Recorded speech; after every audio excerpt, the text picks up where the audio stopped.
Welcome to Coffee and Cybersecurity with Cyberpilot. I'm your host Anders, and today I'm joined by Benjamin. You are the product owner of our phishing training here in Cyberpilot. So you do know a thing or two about phishing. That's correct. That's correct. Thank you. That's good. Yeah. I invited you here because we've heard from a lot of customers and actually just people around our network that they are not totally sure about why is it actually that phishing is dangerous. And I hope that you can answer some of those questions, because I might not be able to, but I think you have the foundation to do so. And the thing that we hear is that, well, phishing might not be dangerous because our spam filters catch most of them anyway. And if our employees click a link, then they got two-factor authentication anyway. So what does it matter? They can't log in, even though they have our password. So that's two of the main things that we hear. And the third thing is that some people just think that their colleagues will not click anything because they can spot them miles away. It's the classic Nigerian prince or GLS package, and nobody is falling for that. So that's some of the myths that we are hearing. And are they true, first of all? Well, first of all, thank you for inviting me to the podcast today. This is great. And well, part of it is true. So let's just start with the spam filters. Do they work? They absolutely work. But they do not work 100%. No. Spam filters catch 99%, something like that. So that's the good news. That's the good news of all the phishing attempts and spam out there. And so the technology is definitely with us in some fashion, but some of it does get through. So you mentioned another thing as well, which was, and I'll get into depth with some of these answers also in a minute. But you also mentioned two-factor. Yeah. And does it work? Absolutely. It's a great thing to have. You should always have two-factor if it's critical information that you are working with or systems. You should always use it. And as I will also discuss later, it's great, but it's not bulletproof as well. And can your colleagues spot phishing mails miles away? Absolutely, they could in the past. Yeah. But as we will also discuss, our cyber criminals have become much more sophisticated. Yes. Yeah. So basically, yes, spam filters does work and two-factor does work, but we can't spot the phishing mails anymore. We can spot some of them, but not all of them. And yes, even though the two other ones work and probably take 99% of all attempted hacks, then there's still the last percentage, and that is still really dangerous. And I think I actually saw some statistics on it from Verizon that says that 36% of all data breaches involves phishing in some way. Yeah. So even though these technical solutions fix a lot of it, it cannot save us from everything. Of course, they might not have two-factor, some of the people who have been involved in those data breaches, but who knows? Yeah, exactly. Yeah. And we can also delve into this a little bit. So we know that 36% of data breaches involve some form of phishing to gain some access, maybe initially or maybe later in the attack. And what we are seeing is that let's just take the phishing mail. The phishing mail, the attacker wants you to either give away the keys to some systems Mm-hmm. or to your email where they themselves can get access to systems, or they want you to download some malicious software that can do things. So either observe or spy, or encrypt and do other things, or give access to them in other ways. But we're also seeing the emails they send for you to do something like this, give away your credentials or download something, are becoming much better than they were in the past. So in the past, you could probably spot them by bad language, maybe a big reward if you did this quickly, and and things like that, and maybe funky email addresses or links that were just too obvious. Yeah. But we're not seeing so much of that anymore. So now we're also seeing that even though criminals out there are not native to your language, they also have the tools available, like ChatGPT or whatever, to craft a perfectly good email that sounds convincing, that no spelling mistakes, any of those things. And the even more scary part of it now is the fact that they're also using pretexting. And what is that? Yeah, Just to clarify. Yeah, to clarify. Yeah, well, so pretexting is a seemingly innocent way to connect with you and gain trust, where there are no links or anything like that in the email. A pretext is something that comes before the attack, and it can be via multiple media. It could be via a phone, or it could be via SMS, or it could be via social media. It could also be an email, to like soften you up and let your guard down. So, for example, it could be, "Hey man, I noticed that your company was at a conference and did an interesting talk about something like that. Very cool. I'd like to connect with you." Yeah, so that's really trustworthy, because then they kind of know you. They know you were to that conference. Yeah, and so you would think, they know something about me. They know something about my company. They're interested. This seems very legit. So let's continue the conversation. So that's what pretexting is, and we're seeing this in around half of all social engineering attacks involve some kind of pretexting.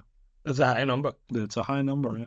So that's 50% of all the social engineering attacks, which includes all the phishing attacks that have a pretexting before.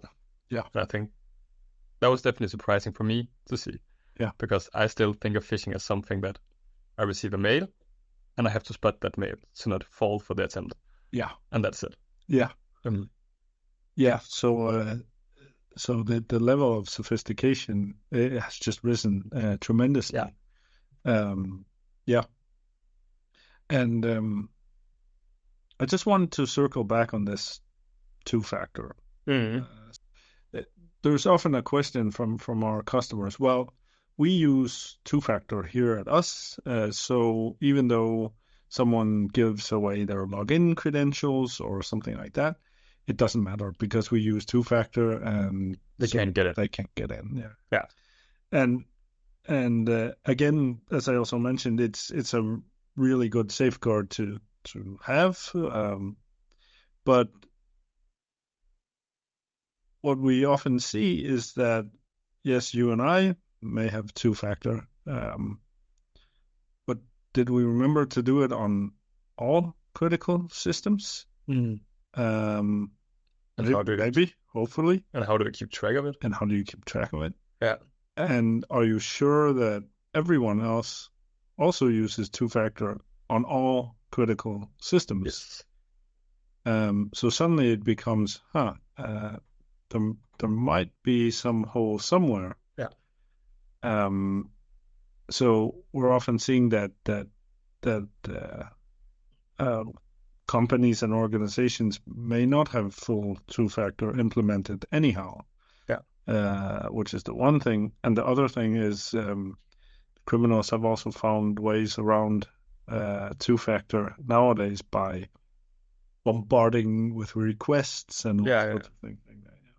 Yeah, and as you mentioned, sometimes it's not about getting a password. Sometimes it's about just installing malicious software or something like that. Correct. And then it's not even a part of the defense anyway. Right. Yeah. Right. Yeah, exactly. And and that can be really very dangerous as well. Yeah. So phishing is dangerous. So there's still 33% of all data breaches involve phishing, and now 50% of them has pretexting, which means it's way more complex to spot, way more sophisticated. So I guess that leads to the question, like, what can you then do as a company? How can you do something that will help you, reducing this risk of getting hit? Yeah, and just before I answer that question, one of the I just want to delve into why is this so dangerous? And well, malware, there are so many types that we can't get into them all here, but spyware and encryption software and stuff like that are just some of them. But when the criminals get access to your email and you give away your credentials, and let's say for some reason there's not two-factor or they get around the two-factor. Yeah. What do they have access to now? Well, you probably know that when you want to get onto some system and you forgot the password, you reset the password. Yeah. And you get a link to your email and it says reset password. But if the criminal suddenly has access to your email, they have access to those systems now. So they can reset all passwords. Exactly. Yeah. And also now they, of course, can communicate as you. And I know if I got an email from you, hey, it's Brud. That would be the perfect next phishing mail. Yeah, exactly. And I say, hey man, I'm doing something relevant on one of the systems that you have access to. Please give me access. The other way around. And we share access, and now suddenly the criminal has access to many more systems. Yeah. So it's really dangerous. So what can you do? Yeah, so what can you do to avoid all that? I get carried away. But that's why you're here. You're perfect. Right. The first thing I would say is creating awareness around this issue. We know that it's an increasing problem, so it's not something that's going away right now. So we really need to create some awareness around it with our colleagues. Both what are the dangers, so they really understand that this is something we need to take seriously. But of course, also what are the signs? Which are becoming increasingly difficult, as we just talked about. Yeah. But creating awareness around it is definitely number one. Yeah. Yeah, and maybe that also, when the signs become harder and more difficult to spot, the awareness also maybe has to evolve. So it's not just about what is a phishing mail, but also what can you do when you're in doubt, like get a double confirmation from another source or something like that. Yeah, exactly. So just to build the awareness in a way that fits the dangers that we have now with phishing. Yeah. That might be different 5 years ago than today. Yes. Yeah. Exactly. Yeah, and I think you hit on a very important point, like confirming. I don't know. I think I heard something. I trust but confirm today. So of course you want to be able to trust your colleagues, but if something is in any way just a hairpin out, just confirm it. Yeah. Go down to the desk and ask them, or call them. Or, yeah. yeah.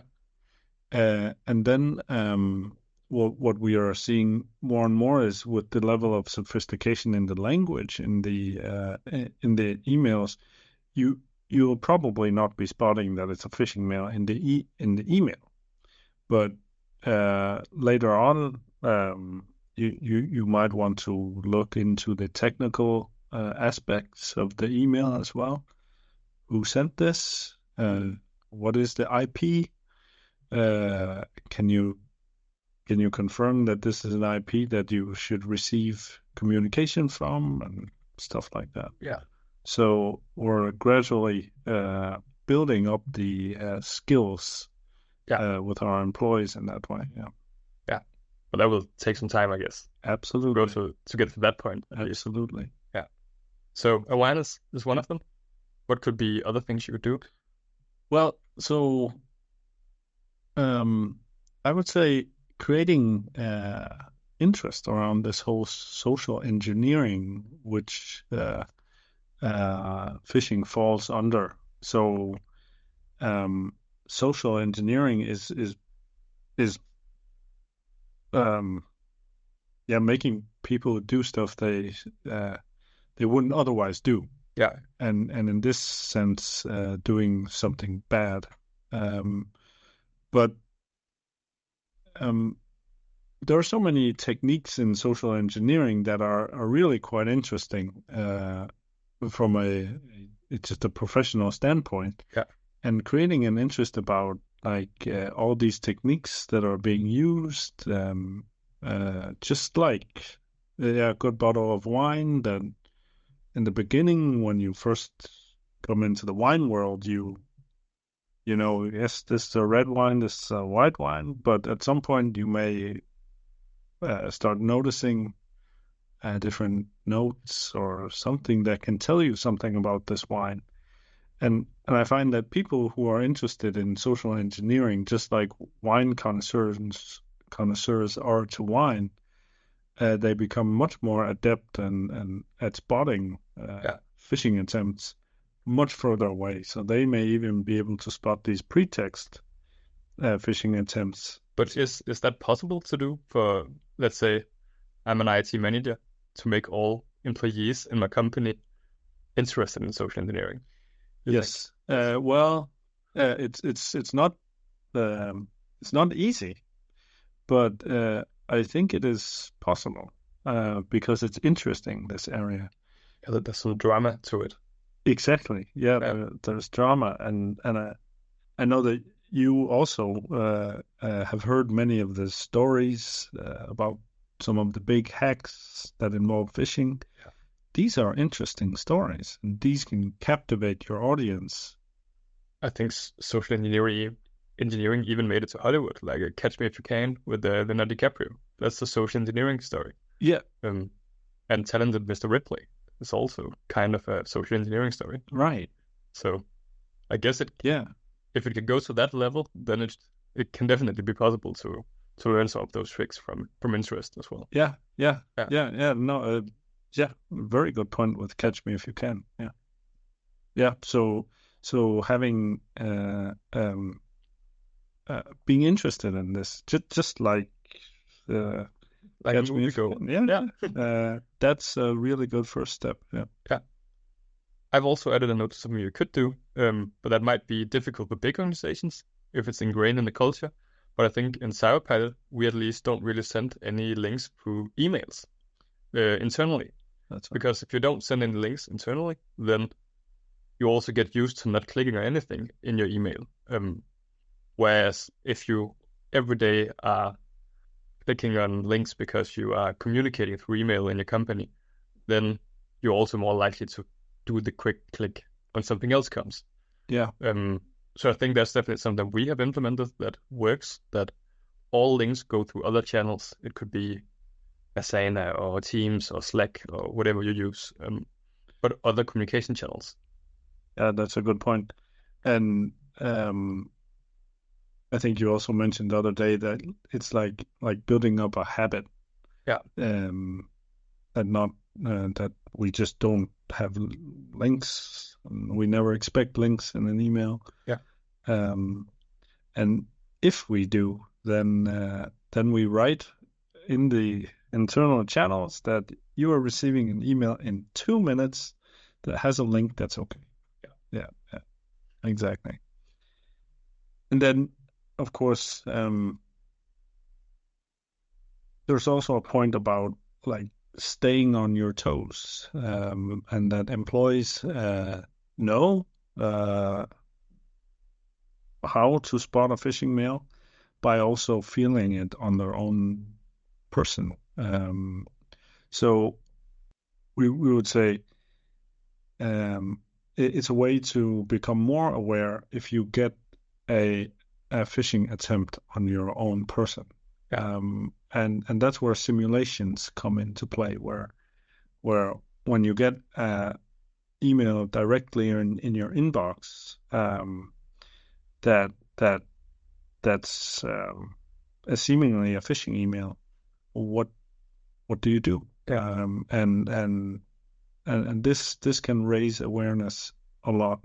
Yes. So simply sending phishing simulations to your colleagues. Yeah, exactly.